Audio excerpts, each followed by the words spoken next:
Noite a todos, sejam todos bem-vindos a mais uma reunião clínica do Centro de Doenças da Mama. Hoje a gente vai ter a apresentação da oncogenética com a doutora Nilze, que vai fazer uma revisão da parte de genética que foi apresentada no Sangali. Doutora Nilze. Estão vendo a minha tela cheia? Sim, aham. Tá tudo certo, né? Então tá bom, hoje eu consegui, até que enfim, sempre ficou me batendo. Bom, gente, então hoje é mais para direcionar, eu vou mais direcionar uma discussão do que propriamente fazer uma apresentação. O que eu fiz foi pegar todas as questões de Sangallen para a gente conversar sobre cada uma das perguntas, né, e do consenso que chegaram ali na reunião. Então, a primeira pergunta que eles colocaram foi para quem indicar o painel genético para ver câncer hereditário. Eu acho que dentre essas três questões que eles colocaram, eu também ficaria com essa, mas eu não fiquei satisfeita com nenhuma das três, para falar a verdade, porque eu vou mostrar para vocês em seguida que você assumir acima de 10% nessas calculadoras, né? Você acaba perdendo muita coisa. Por outro lado, eu não acho que tenha que fazer em todos os pacientes ou simplesmente delimitar por idade. Se a gente olhar para o que o NCCN fala, fala que a probabilidade acima de 5%, não de 10%. O Reino Unido usa muito 10%, talvez tenha vindo dali aqueles 10%. E outras situações, por exemplo, pelo NCCN, a gente indica quando o câncer de mama é diagnosticado até 45 anos, mesmo sem história familiar. Ou aquela indicação bem clássica nossa do triplo negativo abaixo de 60. Então, vejam, se a gente usa uma calculadora como o BRCA Pro, vocês estão vendo meu mousezinho? Deixa eu pegar um laser aqui. Se a gente vê aqui pelo BRCA Pro, uma paciente com 35 anos, mesmo sem história familiar, a gente indica teste genético. Aqui daria uma probabilidade menor que 4%. Então, dá bem baixinha, né? Agora, já se a gente usar outra calculadora, tipo o Kenrisk, que pega o Bodicea, aqui, se pegar só para BRCA1, BRCA2, dá abaixo. Agora, se você já olhar a probabilidade de ter mutação em um desses genes aqui, aí sim a gente chega nos 10%. Então, aquela indicação de olhar pela probabilidade de ter mutação, a gente tem que ter um pouquinho de cuidado em termos de que calculadora você vai usar. Senão você vai perder muita gente mesmo. Daí a segunda pergunta era, já se você for escolher um painel, qual deles, né? Aqui também, eu se estivesse lá, faria essa opção. Esses genes que estão, assim, voltando um pouquinho, ninguém mais pede só BRCA1 e BRCA2, né? Nem mesmo se tiver ascendência judaica, não, a gente hoje em dia não se limita a BRCA1 e BRCA2. BRCA1, BRCA2, PALB2. Aqui eu acho que nós brasileiros até preferíamos que fosse um TP53, né? Por causa da nossa R337H. E aqui os painéis grandes, que a gente sabe que a gente até usa, mas a gente sabe que acaba acrescentando pouco. A grande maioria das mulheres com câncer de mama e mutação realmente vão estar nesses genes. Aqui eu coloquei os painéis mais comuns, assim, que a gente trabalha aqui, o que está indicado ali, né, no slide anterior. Por exemplo, esse painel aqui é o da Unimed, que a gente usa muito por força de que a maioria das pacientes tem Unimed, né? E é um pouquinho mais amplo. O que eu sinto falta, assim, nesse painel, seriam os genes aqui da síndrome de Lynch, que apesar do câncer de mama não estar ainda dentro da síndrome de Lynch, às vezes aparece, principalmente MSH6, ou às vezes a história não é tão típica, então a gente costuma usar um painel um pouquinho maior do que esse aqui. Mas realmente, se a gente for filtrar, for ver, vamos ver agora que a IACA vai revisar os nossos casos, isso aqui, vamos dizer, é o mínimo necessário, né? Disso aqui a gente não pode fugir. Mas eu achei que eles poderiam ter sido um pouquinho mais amplos. E agora sim que eu acho que a nossa... Alguém está falando? Não, doutora, a gente podia discutir um pouquinho a questão Claro, anterior? sim, sem dúvida. Antes, porque eu acho que é bem importante, assim, a gente colocar algumas coisas, não é essa, doutora, a primeira lá, eu queria aquela Da indicação? da indicação, porque isso eu acho é uma situação bem, isso que a senhora colocou, eu achei perfeito, porque a gente vê muita discrepância entre os critérios do NCCN e essas ferramentas, vamos dizer, que estimam risco. Muitas vezes os critérios do NCCN não batem, né, com as calculadoras de risco. E eu acho que como aqui a gente tem vários residentes, acho que seria importante a senhora colocar um pouquinho melhor para nós qual calculadora, porque acho que o grande macete também disso é escolher a calculadora certa, vamos dizer, para o caso certo, né? Certo. Então, a gente tem, por exemplo, na prática do mastologista normal, né, digamos, sem ser um especialista em oncogenética, a gente usa muito o Tyre-Cuzick, né, que é uma ferramenta bastante ampla. Ela traz alguns dados da história familiar, mas não é o forte dela, a história familiar, e junta alguns riscos ambientais. Qual ferramenta a senhora usa na sua prática?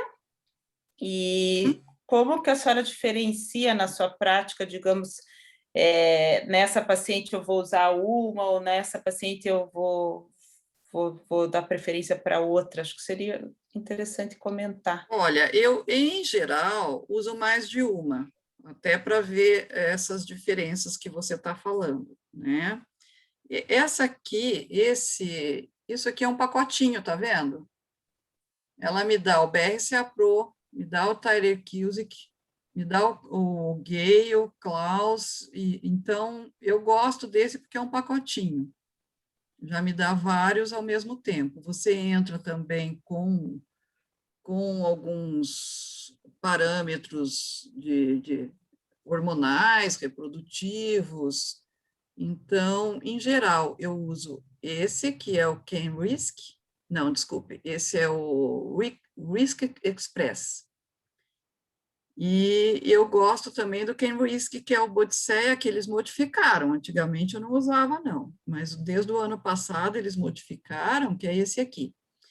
E está super bom porque você pode entrar com mais genes. Então, por exemplo, se eu faço isso com um paciente que eu já tenho um painel negativo ou com alguma mutação positiva, eu posso colocar essa mutação ou dizer que isso tudo já está ausente, que vai diminuir daí bastante o risco. A diferença entre uma e outra é que, dependendo da calculadora, por exemplo, se tem câncer de mama, ele já não calcula, né? Então, você joga um pouquinho com isso também.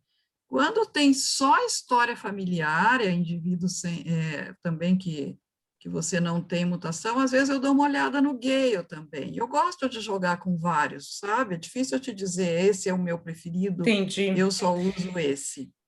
Eu E dou uma jogadinha. E se uma paciente tem uma indicação pelo NCCN, por exemplo, uma jovem, sem história familiar, a senhora acha necessário usar essa ferramenta? Não, Ou eu, para te falar bem automaticamente? a verdade, eu vou usar a ferramenta, na verdade, eu não uso no consultório, eu uso depois, sabe? Pode ser, vamos dizer, um hábito meu. Eu não uso a ferramenta para indicar o teste. O teste eu indico ali de acordo com o histórico, com idade, com os parâmetros assim que a gente já tem em mente. E depois, quando eu vou fazer meu relatório, que eu quero colocar ali o risco e dar as recomendações, é que eu vou usar a calculadora. Acho que eu Sim. faço uma coisa meio ao contrário da maioria. Mas eu trabalho assim. Não, Eu eu uso acho para que indicação. Exato, porque é difícil. Eu via muito isso no ambulatório ali, na época que o Israel ficou com a gente ali no HC, a gente entrava muito nessa discussão, porque chegava as pacientes, ele usava muito bodicheia, né? Aham, E muitas, assim, não tinham... Se você usasse o bodicheia, não entraria não fechava entraria. os 10%, né? Agora ela já tinha critérios, vamos dizer, por NCCN ou pela parte clínica mesmo, como a senhora colocou. É, Então, você fica, né? Às vezes as ferramentas ajudam, às vezes elas atrapalham, né? porque, na Dependendo do. verdade, se você olhar aqui no NCCN, aqui quando ele coloca para usar a calculadora, olha, são indivíduos não afetados ou afetados, né, que não entrou nos outros critérios, Isso. entendeu? Não é um critério, vamos dizer, primeiro vem os critérios O, clínicos. o primeiro seria o NCCN. Se a paciente não fecha esse critério, a gente Isso, vai para uma calculadora. Acho que esse racional exato, é importante de ficar, né? De colocar ele exato. claro. Então, como o NCCN está tão assim já na cabeça da gente, eu no consultório não uso, não abro uma Claro. calculadora para ver se eu vou indicar teste ou não, né? E Mesmo tem uma. porque no consultório, muitas vezes, eu sei que às vezes, eu estou solicitando teste sem estar entrando em critério nenhum, mas porque, vamos dizer, de repente você sente que aquilo é importante para a paciente, aquele negativo para ela vai ter um valor importante, né, para ela conviver melhor com aquilo. Então, muitas vezes, igual hoje mesmo, eu avisei uma paciente que queria por plano, eu falei, o plano não vai liberar teu exame, porque ela tinha câncer de mama relativamente jovem, mas ela não tinha parente com câncer de mama, só com outros cânceres, e realmente o exame foi negado. Mas é importante para ela, né? Ela é relativamente jovem, então às vezes não encaixa critério, mas está abaixo de 50 anos, tem outros cânceres na família, você não entra exatamente num critério do NCCN, ou tal, mas você vê que é importante naquele caso. Então, eu realmente deixo a calculadora para depois. Não é uma ferramenta de consultório para mim. Eu noto que para mastologista né? Eu acho que a gente usa muito o TimeQuse, que acho que como uma ferramenta geral ela é interessante, mas isso eu sempre sinto, né, que para câncer hereditário ela é muito fraca porque a gente tem muito pouco dado para inserir ali, né? Então a gente perde muita Uhum. história. É muito limitada, né? Mas eu acho que para o consultório geral, não sei os outros, Karina, o que você usa no teu dia a dia? Oi, Iris, eu uso geralmente o Tire também, mas aqui eu acho que a doutora Nilce, esse critério do NCCN é para paciente com câncer de mama, né, doutora? Paciente que Sim, tem aqui que câncer eu estou de... olhando, sim. Aqui que eu Isso. estou Quando mostrando, ela né? vem para uma avaliação de risco, aí eu acho que entra a pergunta da Iris mais, né? Se a senhora usa qual critério só para avaliação de risco familiar, não que a paciente já tenha o câncer de mama. Se ela tem história, daí tenho duas possibilidades, se ela tem história familiar ou se ela não tem história familiar. O que tem Uhum. me acontecido com alguma frequência são mulheres que estão com medo de fazer reposição hormonal. Então, elas querem ter uma avaliação de risco e elas querem algum indício de que elas podem ou não. Às vezes tem uma mãe que teve câncer de mama, às vezes é uma tia materna, mas nunca uma história muito forte. O que eu tenho feito para essas mulheres, eu tenho feito a avaliação das duas formas. Eu pego uma dessas calculadoras em que eu posso inserir terapia, esse Kenrisk é bom para isso. Você faz a história real sem usar hormônio, e depois eu acrescento como se ela usasse hormônio. E vejo a diferença que dá. Entendeu? Também é uma prática minha, não, não é que eu li em algum lugar, eu faço isso para a gente ter uma base para conversar com ela, se o uso de terapia de reposição hormonal vai estar alterando o risco dela ter câncer de mama.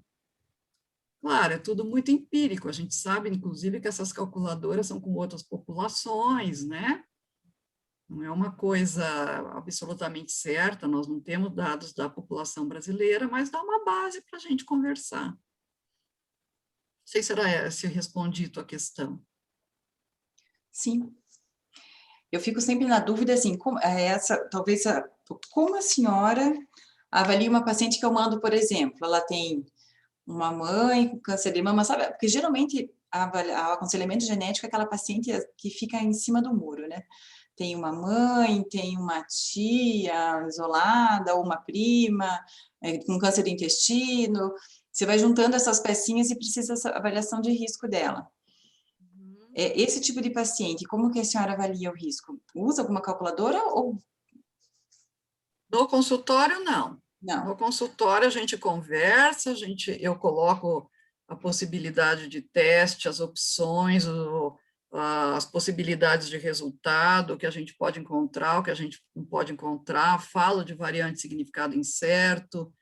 Aí, se for para partir para um teste, a gente vai para o teste e eu só vou entregar depois a avaliação de risco já sabendo se tem mutação ou não. Uhum. Nilce, eu tenho uma pergunta que não é muito relacionada a isso que você está falando, mas é mais dessas entrevistas no Sangalen. Eles apresentam o perfil dos entrevistados? Poderia ter algum tipo de bias nas respostas? Acho que o painel é composto por especialistas de cada área, não é assim? Vocês que acompanham Isso, mais. é um painel já pré-definido, sim, tem os nomes de todos os participantes, e é uma votação, né? Não há comentários no consenso. As mesas de discussão, elas são antes, né? No sábado e no domingo, que é a votação, que é o que a doutora está colocando, é só votação. É colocada a pergunta, sai o percentual, e eles consideram, né, quando tem mais de 50%, que teve consenso, e quando fica aquele...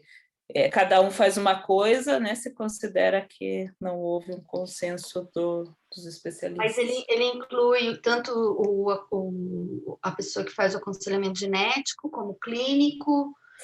São cirurgiões, oncologistas clínicos, eu não sei se tem geneticista. Olha, isso eu vou comentar depois. Eu acho que dessa vez não tinha geneticista. Acho que não depois lá no fim vai ser uma bagunça de genes. Iris, tinha um geneticista. Só um. Ótimo, Clepton, não tinha... Só um. Eu achei que eles bagunçaram um pouco os genes de alto risco, de risco moderado. Inclusive, a pergunta ela é formulada por essas pessoas, né? Pela comissão científica deles, não é pelo geneticista. É bem algo voltado mais para a prática do cirurgião e do oncologista clínico, né? Do que para uma discussão genética mesmo, de especialistas, vamos dizer. Bom. Porque assim, né, Lu, eu estou mostrando o módulo de genética, mas tiveram N Começou módulos. pela genética, né? Esse ano foi curioso, eles já colocaram... As respostas ali não tem nenhuma que está muito próxima uma da outra, né? De forma geral, se vê qual que é a do PALB, a única, né, que vai ser colocada agora. Mas aqui, né? Mas é que talvez... Aqui, por exemplo, houve consenso, né?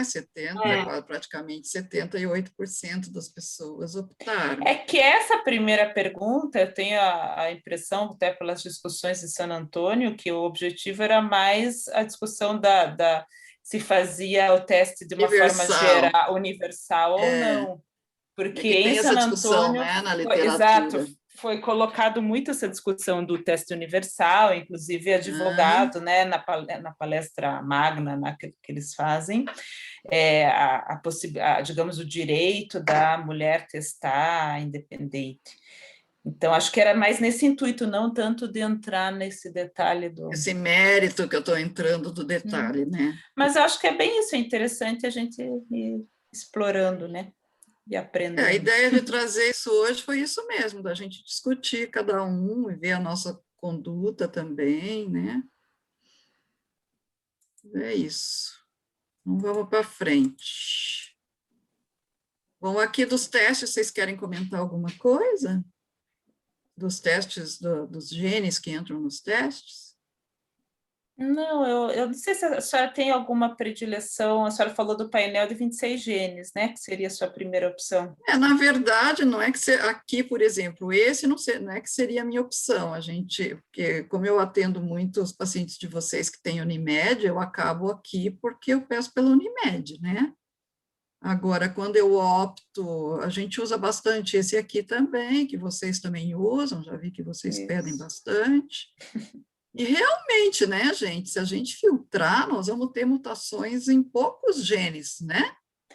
Tem alguma situação, doutora, que a senhora indicaria um painel mais amplo, de 80 genes, por exemplo, aquele do INVIT? O INVIT eu usei muito, era uma questão até custo-benefício, não tinha ainda no Brasil um painel assim no preço, a gente estava com dólar em redor de 4 naquela época, o painel do INVIT saía R$1.000, e é um painel bom, já vinha com MLPA, eu tinha confiança assim no resultado, então teve uma época que realmente eu usei INVIT meio diretão, assim, usei bastante mesmo. Depois que o dólar começou a subir, os pacientes já começaram a torcer um pouquinho o nariz para o preço, e eu acho que esses Mas não pelo brasileiros preço, doutora, acho que eu queria, é uma curiosidade, mas não, queria eu sei, você está entender querendo dizer pelo o painel conceito. amplo. Mas é assim, olha, eu vou te falar, 2 painéis amplos, o INVIT e um brasileiro amplo que tem aqui. O INVIT não me dava problema no aconselhamento. Vinha VUS? Vinha VUS. Mas vem em todos. VUS a gente consegue explicar para o paciente. Agora, tem uns painéis amplos aqui que eles colocam os genes que não precisava, assim, que só me cria problema, sabe? Que não tem nada na literatura. E vem mutação patogênica, o pior é isso. Muita coisa de doença que é recessiva, então é bem chato. Eu só indicaria hoje painel amplo se é uma família que já investigou num painel mais curto, é aquela família que tem muita história e vem outra pessoa querendo fazer e você, então, decide ampliar o painel para ver se você encontra alguma coisa. Então, essa é uma situação hoje que eu indicaria um painel mais amplo. E a gente encontraria alguma coisa nesse painel mais amplo que chegaria a mudar a nossa conduta como mastologista? Eu acho que mudar a conduta é difícil, assim, já é um pouco mais restrito, porque nós temos condutas para esses genes que estão aí. Exatamente. Né? No painel mais curto, entendeu? É que a gente vê essa tendência. Agora, pode mudar o acompanhamento, você pode, de repente, colocar num protocolo que você resolva pela história familiar, colocar ressonância, sabendo que tem uma mutação, agora seria essa a situação. No mais, eu acho que esses mais curtos nos atendem bem. Seria, acho que uma situação... Fala, Ana. Eu ia perguntar com que frequência você recebe exame com PMS2, MSH6, MLH1 alterado, porque a OMS tirou síndrome de Lynch como síndrome de predisposição a câncer de mama, né? Porque estabilidade microsatélite não é uma via comum, aliás, é bem rara, né? Mas eu acho, ela consta em todos esses painéis, né, que você mostrou aqui. Com que frequência você vê gene de reparo mutado em câncer nesses exames? Não é muito frequente, eu acho que eu estou aí com vocês entre 700 e 800 famílias, eu acho que eu tenho 2 com MSH6. Depois tem as Lynch mesmo, tá? Que aparece um ou outro parente com câncer de mama, mas que eu não parti de uma mama, entendeu? Parti, em geral, do colo retal mesmo, e que tem na história da família. Mas eu gosto de ver no painel, sabe, Ana? Igual um painel, assim, eu prefiro que tenha, apesar de não ser frequente. Exatamente, porque é raro, mas existe, né? Exatamente. E o Ok. PMS2 tem aquele problema que tem um pseudogene lá dentro. Aí vem mutação em PMS2, você tem que ficar pedindo para quem fez checar se não está no pseudogene, porque daí não tem importância. Então, PMS2, já também algumas vezes eu tive essa situação. E uma das vezes, depois eu tive que mudar o laudo porque estava no pseudogene. Então, tudo isso a gente tem que prestar atenção, né? Mas, em resumo, aqui nessa parte é isso. Eu acho que esses painéis direcionados nos atendem bem, e algumas situações de famílias mais específicas que a gente ampliaria. O que acontece... Deixando claro para a paciente que isso não tem implicação clínica, acho que esse conceito é importante. Isso, né? que pode aparecer coisa que não vai ter muita implicação clínica. Às vezes tem, né? Por exemplo, se você olhar esse painel curtinho aqui, aqui ainda tem genes que têm implicação clínica. Então, é bem variável. Tudo bem aqui, então?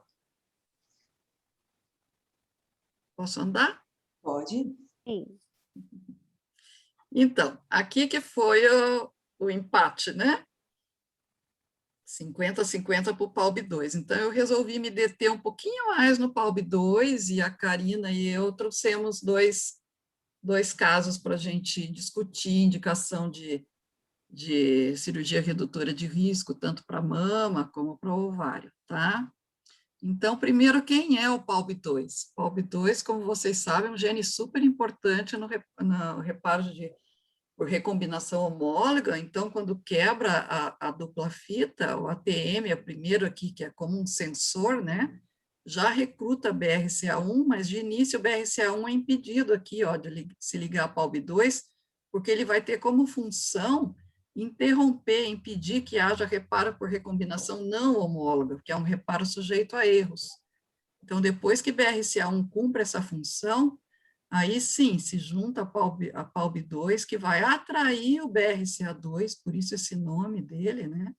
Ele que vai colocar o BRCA2 aqui na lesão, e junto com o RAD51, que é quem vai fazer essa invasão aqui na dupla fita do cromossomo homólogo para fazer o reparo por recombinação homóloga. Então, realmente um papel bem central, e era de se esperar que tivesse um efeito maior, então, do que se dizia no começo. O que já se sabe de predisposição a câncer é a mama, com risco variável, que vai de moderado a alto. Não sei se vocês lembram uma figura que eu mostrei a última vez que eu apresentei aqui, que foi do score de risco poligênico, em que a curva do PALB2 era bem ampla, ele tanto tem um risco baixo, empatando ali com quem não tem mutação, até entra dentro do risco de um BRCA2. Câncer de ovário também tem um aumento de risco que não é tão elevado, e de pâncreas. E potencialmente, que tem bastante artigo na literatura, câncer de mama masculino, de estômago, próstata e o câncer coloretal. O que o NCCN nos diz? Que tem evidência forte de aumento de risco de mama, de ovário, aqui para pâncreas colocam como limitado, o risco absoluto aqui de 41 a 60, aqui de 3 a 5. Para discutir redução de risco como opção, e aqui sem evidência. Então, para fazer o manejo de acordo com história familiar. Como o objetivo hoje não era só PALB2, eu peguei só um artigo de revisão grande, foi o maior que eu encontrei, com o maior número de casos. Então, eles estudaram 524 famílias com variantes patogênicas em PALB2, 21 países, foram 44 centros, e fizeram a estimativa de risco relativo para mama, ovário, mama masculina, pâncreas, próstata e coloretal. E usaram o modelo de análise monogênico e poligênico. E eles acharam associação com mama, com risco relativo de 7,18, ovário, quase 3, mama masculina alto também, e pâncreas. Não acharam com próstata e câncer coloretal, e nesse estudo o estômago, que também é colocado como um dos cânceres de PALB2, não foi avaliado. E aqui mostrando, de acordo com a história familiar, nesse trabalho mesmo, né? Então, sem considerar a história familiar, vamos olhar aqui com 80 anos, 53%. Aqui falando do risco cumulativo. Aqui, considerando a história familiar, mas com mãe não afetada e com a avó não afetada, até os 50 e até os 70, empata aqui quando não foi considerada história familiar. Se a mãe estava afetada até a idade de 35 anos, já aumenta bastante o risco. Aqui aos 80 anos já vai para acima de 70. Mãe e irmã afetada até os 50, 76. Mãe e avó afetada até os 50 anos, 71. Então, mostrando a influência aqui no PALB2 do histórico familiar. E aqui a mesma coisa para ovário. Então, ovário aqui sem história familiar, 5, empatando aqui com quando não tem mãe e avó afetada. Com mãe afetada, sobe para 9, mãe e irmã para 16, e mãe e avó em torno de 11. E aí, então, nós trouxemos uns casinhos aqui para a gente discutir. Essa é uma paciente da Karina, que eu vi em março de 19. Não sei desde quando ela está com você, Karina. Era um triplo negativo, e a história familiar dela mostrava uma irmã com melanoma aos 37 anos e a avó com câncer de mama. Na impressão que a mutação que a gente achou depois em PALB2 estava vindo daqui, né? Mas não, olha, quando nós testamos toda a família, então ela um PALB2 positivo, essa irmã com melanoma negativo, esse irmão que não teve não afetado positivo, o pai positivo, a mãe negativa. Então, se nós olharmos aqui para a história paterna, não tem nenhum caso de câncer. Todos acima de 60 anos, 3 mulheres e 3 tias e 4 tios, né? Pai também não afetado. Então, nós podemos dizer que é um caso de uma mulher com 43 anos, triplo negativo, PALB2, sem história familiar. E aí vou abrir a discussão, Karina. O que você quer comentar da paciente? Essa paciente foi uma surpresa, né? Porque a gente esperava totalmente do lado materno, gente. A minha ideia de pedir aconselhamento genético foi justamente uma paciente jovem, câncer de mama, triplo negativo, essa história da irmã com melanoma e a avó com câncer de mama, então eu pedia o aconselhamento genético e veio a surpresa que o PALB, só que ela fez, a gente descobriu na época da cirurgia, que veio do lado paterno.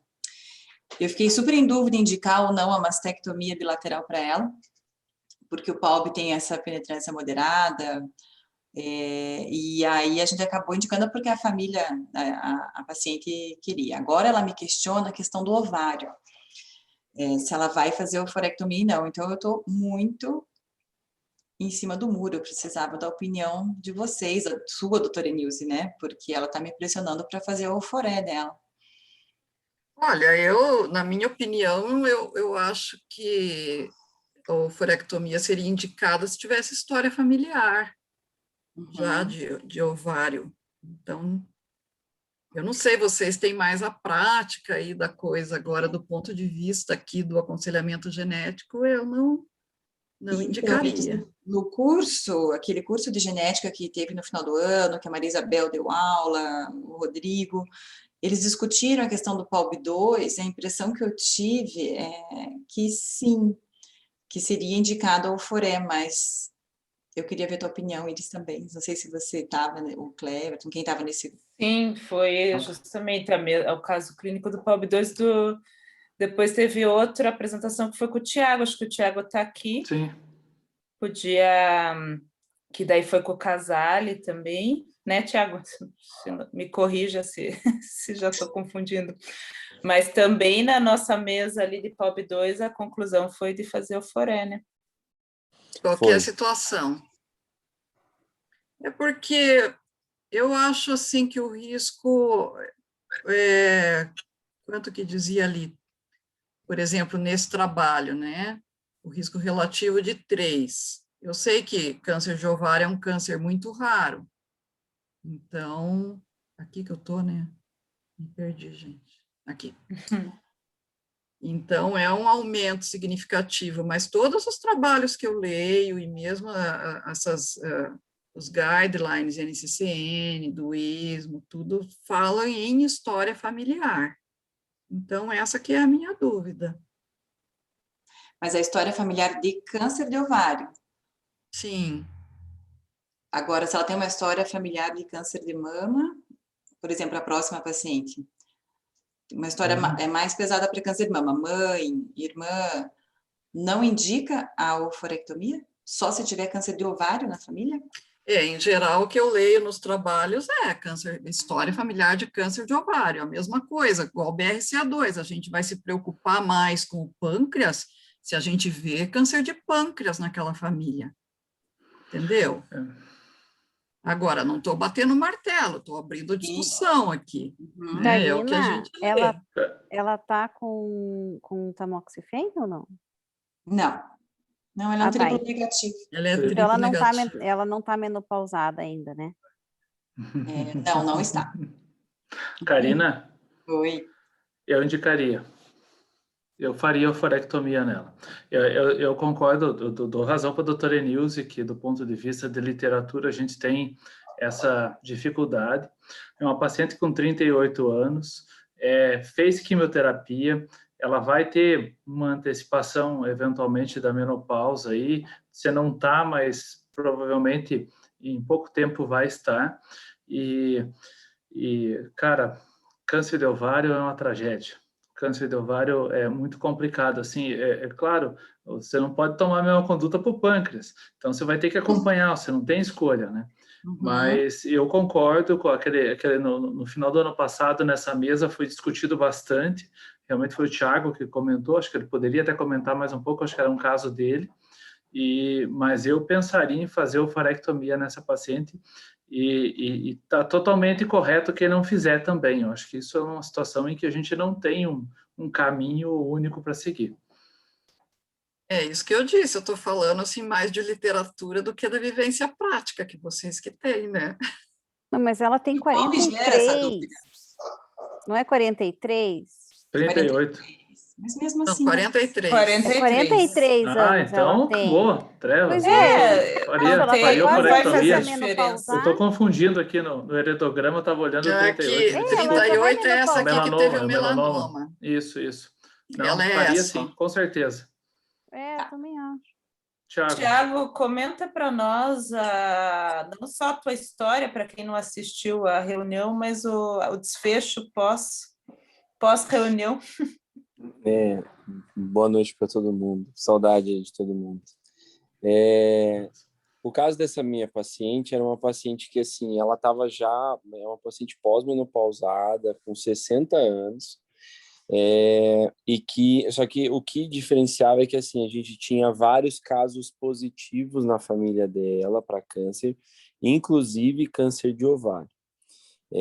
Essa paciente, a minha paciente, foi operada por um câncer de mama, e justamente o que a gente discutiu era a preocupação em relação ao ovário. Não tinha sido feita cirurgia contralateral na mama, até porque com 60 anos o benefício é questionável, mas a minha preocupação maior era justamente abordar não o ovário. E o que foi colocado é que, assim, naquele momento ainda, a situação era de uma conduta mais individualizada, mas quando se vê com maior frequência na família, que até no caso dessa paciente, mesmo com 60 anos, eles sugeriram considerar, sim, a salpingoforectomia bilateral. Tinha câncer de ovário nesse histórico, né? Tinha, eu acho que ela tinha um parente com câncer de ovário, se eu não me engano. Era só um. Basta um, a gente já vê que está ali. Eu acho, Karina, que mesmo assim, tudo que eu li até agora em ovário e PALB sempre fica em dúvida, né? A gente não vai ter um consenso. Com certeza, acho que o que a doutora Nilce colocou em relação à história familiar é super importante, porque eu acho que isso é uma coisa que a gente sempre tem que lembrar, né? Que a parte clínica, né? O heredograma é prioritário, né? E no caso da paciente do Tiago, eu não lembrava do detalhe, mas tinha a história familiar. Mas se a gente for prático, uma paciente de 43 anos, uma paciente que deseja retirar o ovário, numa situação onde é duvidoso, ou seja, se eu tirar, estou certa, se eu não tirar, também estou certa, eu não vejo também por que não fazer e satisfazer a paciente, desde que ela entenda a limitação da evidência e esteja de acordo, né? Ótimo.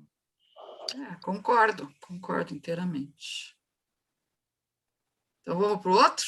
Vamos. Esse outro já tem mais história. Ó. Então, aqui, eu vi esta paciente aqui, que é paciente lá de Londrina, do Tiago. E a irmã dela foi vista aqui pela Karina, tá? Então, ela já me trouxe a informação de uma irmã PALB 2, e eu testei. Aqui outra coisa interessante da gente discutir. É a mesma paciente, doutora? Não, é outra. Tá. Não, a Não, mesma que o Tiago comentou, não? É o mesmo Acho Tiago? que não. Tá. Agora Não, fiquei confusa. É uma segunda paciente. É coincidência que é do Que Tiago. coincidência. Estamos fazendo pegadinha aí, Karina. Aqui, gente, uma outra coisa que eu queria comentar. Ela já veio com a informação que ela tinha uma irmã PALB 2. Só que olha esse lado aqui, tá? Aparentemente, parece assim que esse PALB veio daqui, né? Aqui tem câncer de mama, triplo negativo na mãe. Aqui tem uma tia que teve uma filha, então é mãe, tia, prima. Aqui tem uma leucemia, meio talvez perdidinha aí. E a Karina me disse que aqui que você falou que talvez fosse metástase, né, Karina? Ela não sabia informar. Eu tinha anotado como um câncer de intestino.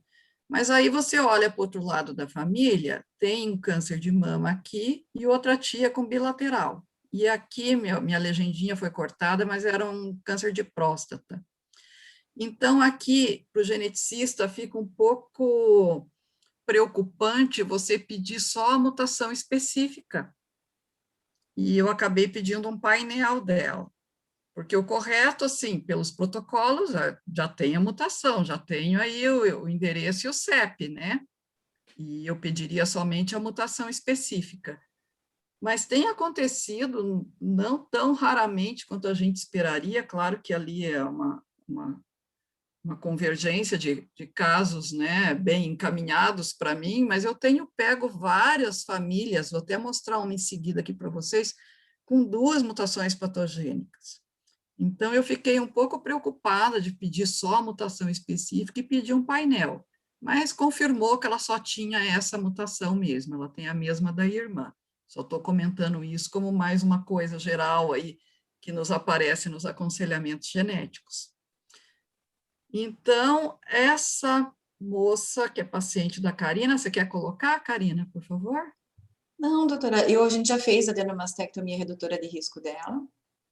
E a questão também vem novamente a questão do ovário, mas ela é uma paciente jovem ainda, né? Então, a gente está aguardando essa questão da euforia dela ou não. E aqui é a paciente do Tiago, que o Tiago e eu também discutimos e achamos que ela deve fazer também a adenomastectomia. Você quer comentar alguma coisa, Tiago? Essa paciente, na verdade, ela é uma gesta 2 e ali pelo heredograma dá para ver ela tem um filho de 1 ano e 2 meses. E amamenta até hoje. E assim, até pela história da irmã dela, ela ficou bastante assustada, porque a irmã é mais nova e já teve um diagnóstico de uma lesão com atipias, né? Ela teve uma hiperplasia com atipia mesmo, Tiago, na É, adenomastéria. exatamente. E aí, assim, ela tá numa dúvida bastante cruel, porque a mãe tá numa situação de quimio paliativo, né? Tá metastática, e assim, foi uma situação bastante traumática para essa minha paciente. Aí ela me procurou logo depois que a irmã teve o diagnóstico de hiperplasia com atipias. Assim, ela chegou desesperada, porque ela falou: eu sou a próxima, eu sou a bola da vez, né? E o que eu expliquei para ela é que, assim, ela não quer parar de amamentar. Eu acho que com 35 anos eu conversei com ela, até gostaria de ouvir a opinião de todos vocês sobre essa situação, porque ela está nessa dúvida cruel, né? Então, opera ou não opera? Uma mama grande, uma mama com uma ptose significativa e que, assim, não vai ser tão simples fazer uma mastectomia nessa paciente. Mas, num primeiro momento, o que eu passei para ela é que eu acho que a gente tem, sim, possibilidade. Ela acabou de fazer os exames, assim, fez uma ultrassonografia, porque está amamentando, a mama é volumosa, não tem nenhum sinal de lesão suspeita, exame clínico normal. E eu falei para ela que, assim, ela gostaria de amamentar até os 2 anos. Eu falei que ela, estando ciente desse risco, da gente às vezes fazer um diagnóstico nesse meio tempo, apesar de talvez não a maior chance de não fazê-lo, eu orientei ela que ela poderia às vezes terminar de amamentar e a gente planejar isso depois, né, logo em seguida. Mas não sei, até se vocês puderem opinar o que vocês acham, porque realmente a gente fica um pouquinho preocupado, né? Não tem como dizer que não. Eu concordo com você, Tiago. Eu acho que eu esperaria ela terminar de amamentar. Eu acho que dá para pedir uma ressonância para ela, porque dá para fazer amamentando, né? Programa aí essa amamentação e assumindo esse risco, né? Mas eu concordo também, não acho que vai acontecer, mas pode acontecer, né? Deixar tudo bem claro e depois fazer a adenomasté dela. Eu acho que um ponto, às vezes, que a gente tem que considerar é a idade em que os tumores estão acontecendo nessa família, né? Então, as tias dela, eu tenho a mãe com 61, mas eu tenho 2 tias paternas. 58 a mãe, diagnóstico aqui. 58. E os outros, doutora, qual? Essa jovem aqui, ó. A mais jovem é 35. 35, e a irmã com essa atipia estava com 34, né? Ou está agora. A impressão que eu fico é que ela tem, na família tem esse fenômeno de antecipação, né? Assim, Dá impressão, olhando essa geração e essa. Isso. E a tua paciente, Thiago, não tem nada? Não. Não. Eu estaria mais preocupada com a da Karina. Não, assim... A da Karina já fez. Assim, a avaliação, pelo menos o que ela me trouxe a princípio de rotina, de avaliação, é limitado, né? Pela situação até do volume mamário, a questão da avaliação ultrassonográfica, assim, não vou dizer para você que eu fico 100% tranquilo, né? Mas clinicamente, ou assim, eu não tenho evidência, pelo menos por hora, de que ela tem alguma alteração, muito pelo contrário. E até propus para ela que a gente mantivesse um controle, assim, uma situação de um acompanhamento muito próximo nesse período que ela vai amamentar, né? Orientar bem, assim, explicar para ela, né, às vezes, os cuidados que ela tem que ter e avaliá-la com uma brevidade um pouco maior. Eu faria a mesma coisa, acho que não tem... Na verdade, se a gente vê até mesmo no BRCA, que a gente tem muito mais evidência que no PALB, sempre existe essa questão de você considerar a prole da paciente, né? Então, por exemplo, se eu tenho no BRCA1 entre 30 e 35 anos para ter meu benefício maior, isso pode se estender, digamos, pode se alterar de acordo com a vontade dela de gestar e de amamentar. Então, eu acho que não tem por que a gente interromper isso para fazer uma cirurgia preventiva, né? Clévito, você ia falar? Sim, eu concordo plenamente com vocês e eu acho que eu esperaria ela amamentar. A Iris colocou muito bem, tanto do ponto de vista do histórico familiar, tem a prima, né, que tem um câncer com 35 anos, mas a mãe e a tia de uma idade maior, também concordo com a antecipação. Só lembrando que a ressonância ela é muito limitada, embora ser feito na lactação, ela é bastante limitada do ponto de vista de avaliação. Eu não sei se a Linei está aí, poderia até comentar alguma coisa a esse respeito para a gente, mas eu acho, Thiago, tranquilo, assim, eu acho que daria para esperar sossegado. Sossegado não, mas assim, como uma opção correta e se você está precisando do aval, nós temos os 3 aqui falando para te avalizar. Eu acho que é pertinente. A Iris colocou muito bem esse respeito à gestação, à lactação. Eu acho que é importante nessas situações também. Ovários. Oi? E os ovários? Pergunta para outro. Essa Gente, paciente nesse momento com essa idade, com essa idade, a Karina que está angustiada com os ovários, não sou eu. não, assim, essa paciente com essa idade de 36 anos eu não faria. A outra tinha 43, já tinha feito químio. Mas vocês acham que essas, quando chegarem nos seus 40, que encerrarem prole e tudo, que são candidatas à oforectomia? Estou querendo aprender com vocês também. Eu acho que sim. Eu penso que sim. Tipo, pensando mais ou menos como se fosse um BRCA2, assim, entre 40 e 45 anos. 45 ali. Né? Levando em consideração histórico familiar também, eu pensaria nisso. Sei que a gente não tem evidência científica para isso. É isso que eu ia falar, na verdade, acho que a gente não tem nada, pelo menos que eu saiba, que associa a idade com o PALB, né? Que nos diga qual que é a melhor idade de fazer, né? Não tem. Não tem, é meio empírico, né? Tentando postergar, porque se você já pensar em BRCA1, seria 35 a 40. Então, assim, como a gente não tem, e como tem essa associação, talvez uma idade que se aproxime da menopausa, ou quem sabe, eles têm razão, a gente não tem, eu estou tentando extrapolar um dado do BRCA2, pensando em um pouco mais tardio. Ok. A outra paciente, a gente fica muito mais confortável na indicação, sem dúvida. Ela não vai ter tanto comprometimento da parte hormonal e também ela já teve câncer, né? Então, acho que são 2 pontos que... Essa não, né? Essa paciente rígida e bem jovem. Eu não faria agora, nesse momento. Eu não tinha pensado em fazer agora mesmo. Mas como essa questão do PALB2, né, levanta bastante essa dúvida do provar, então por isso que a gente trouxe para ver a opinião de vocês. Sei que foi ótimo, para mim foi bom, porque eu sempre achava que eu tinha que enxergar no heredograma, então por isso que é bom conversar com vocês, que a gente vê o outro lado. Bom, agora só para mostrar, nem vou discutir, mas vocês vejam essa família com uma apresentação completamente diferente, só pâncreas aqui. E esse indivíduo, que foi o paciente que eu atendi, esse não era da clínica, com 2 mutações patogênicas, PALB2 e ATM. Você olha essa família grande, tudo, nenhum caso de câncer de mama. Então, ele tinha PALB2 e ATM, com câncer de pâncreas.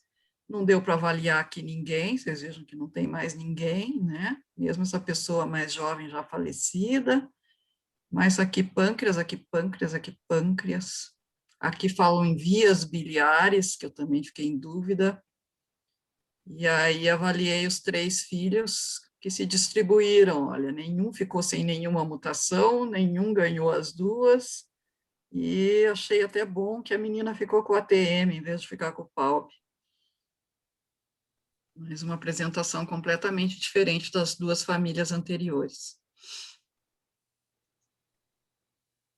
Bom, aqui eu deixaria mais para os oncologistas clínicos, se é que tem alguém aí, porque para mim ficou tão sobreposta essa questão com essa, porque quais seriam os pacientes candidatos ao olaparib? Eu acho que seriam justamente os da recombinação homóloga, certo?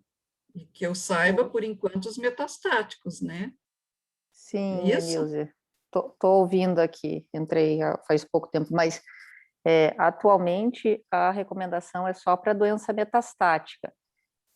Esse estudo Olímpia, eles estão vendo, eu não estou conseguindo ler direito, mas eles estão avaliando o cenário adjuvante, mas a gente ainda não tem os dados publicados. O Olimpiade, que é o estudo que corroborou no cenário metastático, e que entravam pacientes tanto luminais quanto triplo negativos, mas com mutação, né? E mostrou um ganho de sobrevida livre de progressão versus fazer quimioterapia para essas pacientes em primeira ou segunda linha. Então, ainda, ó, aqui a questão é se no cenário adjuvante, a gente ainda não tem esses dados aqui. Eu, particularmente, discordo de a gente fazer hoje sem a publicação desse estudo, né? Não temos nada que corrobore cientificamente ainda. Então, acho que é o que está indicado, por enquanto, ainda é só cenário metastático. Certo. À frente, pelo adiantado da hora. Bom, daí aqui vão começar as confusões que eu falei de genes, né? Aqui, vejam, eles colocam BRCA1, BRCA2 e PALB2. Então, apesar das pessoas terem votado lá atrás 50%, 50%, ninguém sabia o que fazer com o PALB2, aqui, obviamente, BRCA1 e BRCA2 puxaram a resposta e a grande maioria concordou em fazer mastectomia profilática numa mulher de 40 anos com uma dessas mutações, certo? Acho que aqui nem tem muita discussão, né? Todo mundo concorda. Aqui, numa mulher de 60 anos já, dividiu bastante. Eu queria ouvir vocês, que às vezes, os protocolos, de novo, lá venho eu com a literatura, né? Começam a deixar mais à vontade, assim, aos 75. O que vocês acham aos 60? Uma paciente, por exemplo, BRCA1 ou BRCA2, vamos pegar esses dois genes.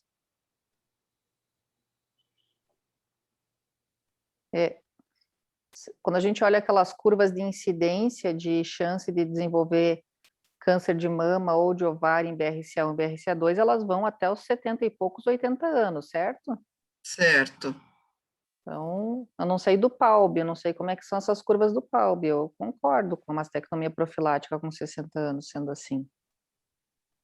É que a diferença que a gente tem é que alguns estudos mostram que a gente perde o benefício de sobrevida na cirurgia redutora de risco acima de 60. 60 anos. Então, essa é a diferença, que a gente estaria optando por uma cirurgia que reduz o risco local, ou seja, é efetiva em reduzir a possibilidade dela ter um novo tumor, mas não impacta em sobrevida, né? Então, acaba sendo discutível e, enfim, é individualizado, né, de acordo com a paciente.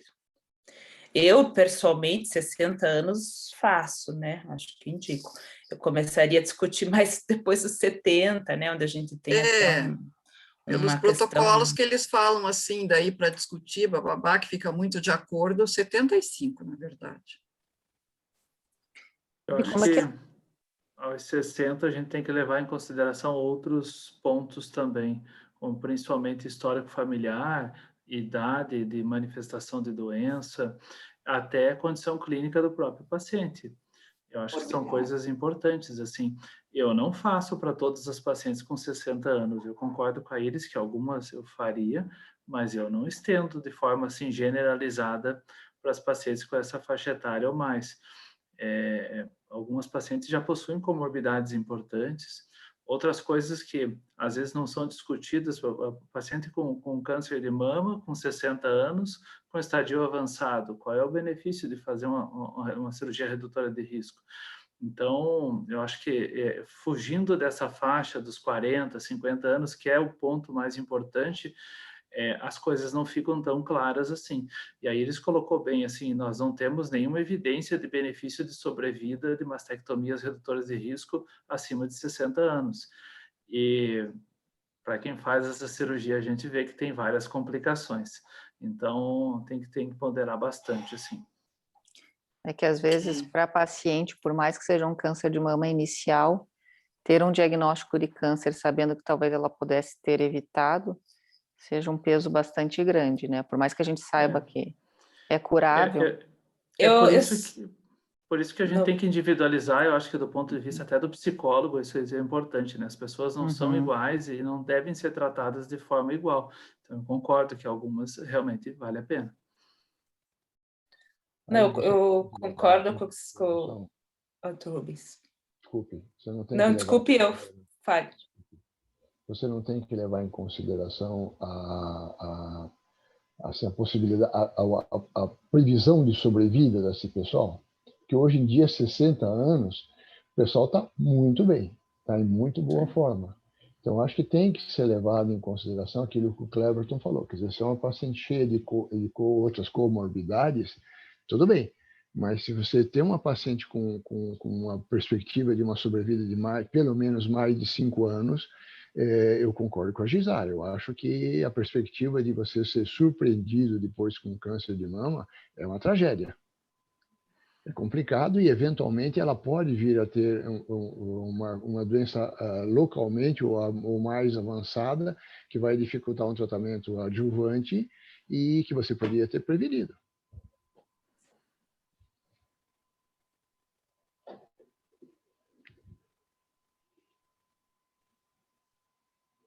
Silêncio total. Não, eu concordo. Na verdade, assim, não tem uma resposta objetiva que sirva para todos, né, nessa situação. Acho que acima de 60, como a gente perde o benefício de sobrevida, a gente vai ter que sempre individualizar. A gente vai ter que considerar a saúde dessa paciente, a condição clínica, expectativa de vida. E eu queria até ressaltar o que o Cleverton colocou muito bem em relação ao estadiamento, porque isso não é só para os 60 anos, isso se aplica em todas as situações, eu acho que ainda é pouco, vamos dizer, realizado na prática, mas a paciente só se beneficia de uma cirurgia redutora de risco quando o prognóstico da doença dela, né, for um prognóstico satisfatório. Se ela tem um prognóstico péssimo em relação à sua doença, não faz nenhum sentido a gente fazer uma cirurgia redutora de risco até que a gente não tenha pelo menos uns anos, vamos dizer, de seguimento para entender se essa doença realmente vai se curar ou não, né? Então, acho que isso é bem importante, senão... Aqui diz uma mulher saudável. Uma perspectiva de sobrevida boa.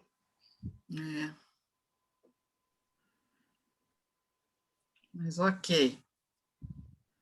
Vamos em frente.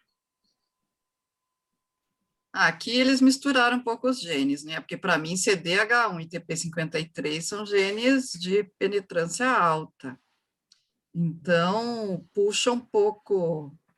Então, vamos dizer, eu cancelaria esses dois aqui para dar a resposta, e daí sim eu concordo com a resposta que ganhou aqui, né? Mas ficou meio esquisito esses dois genes aqui. Eu achei muito estranho eles colocarem o TP53 no moderado. Pois é, e CDH1 também, CDH1 50% de risco. Enfim. Mas aqui, se a gente considerar, vamos apagar os genes e pensar no que a gente conhece como de penetrância moderada, é isso mesmo que a gente faz, né?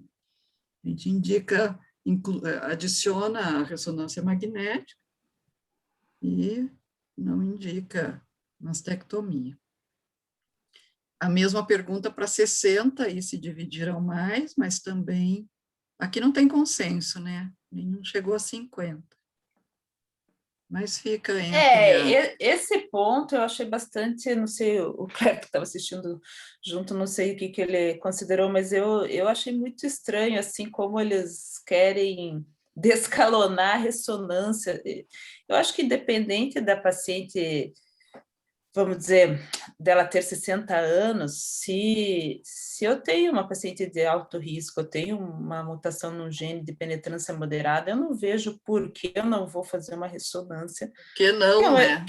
Por que não? Uma paciente, um exame que é inócuo, né, tranquilo, é um exame, não vejo, realmente para mim não faz sentido, mas todas as votações foram nesse sentido, de descalonar para rastreamento habitual, né.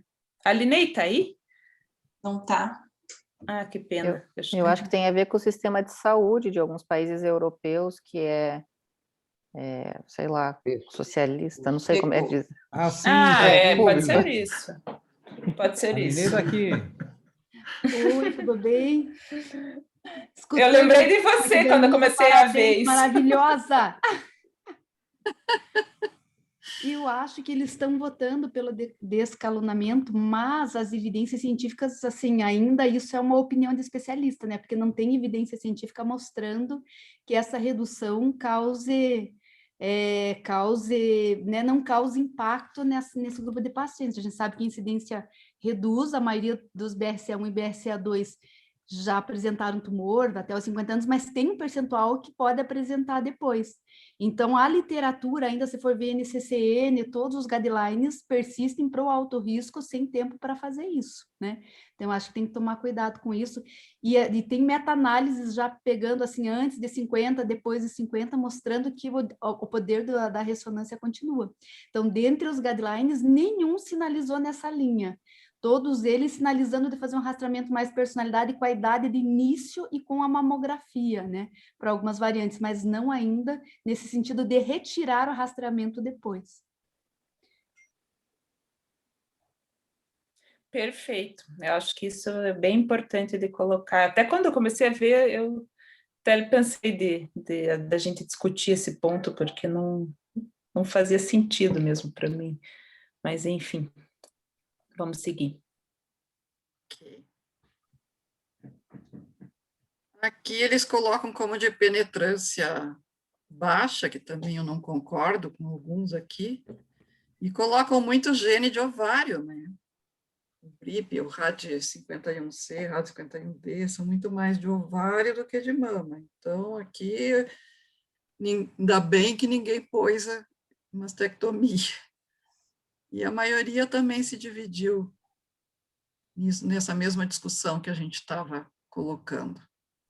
Então, de novo, aqui mais a confusão dos genes, que eu não concordei, mas, enfim, a conduta está ali. Aqui para 60 anos, que aí sim eles caem mais na rotina sem ressonância. E acho que é o último, é o último. Querem discutir essa parte?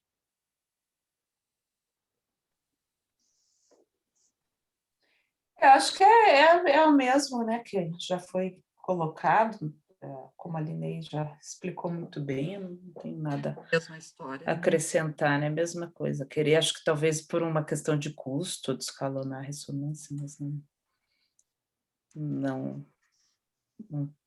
ainda bem que não teve consenso. E é isso, o que vocês acharam, no geral, das questões? Deu para a gente discutir, né? Excelente, doutora. Muito bom. Obrigada, Excelente. super. Muito bom. Não muda muito. Conversar um pouquinho. O que deixou dúvida mais foi o PALB2, sempre, como sempre, e cada vez menos a restrição. Eu acho que esses painéis, cada vez mais, a gente tem conduta mais baseada em painéis com genes de alta penetrância, né?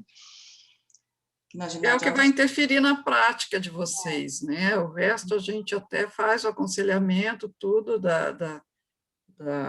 de como deve fazer exames preventivos, etc., etc., mas acho que não altera muito em questão mais de decisões cirúrgicas, ou não muda muito mesmo. Ótimo, então, doutora, obrigada pela apresentação. E semana que vem nós temos tumor board. Conversamos um pouquinho hoje, conversamos bastante. Foi ótimo. Boa noite para todo mundo. Boa noite a todos. Tchau, boa noite. Tchau. Boa noite.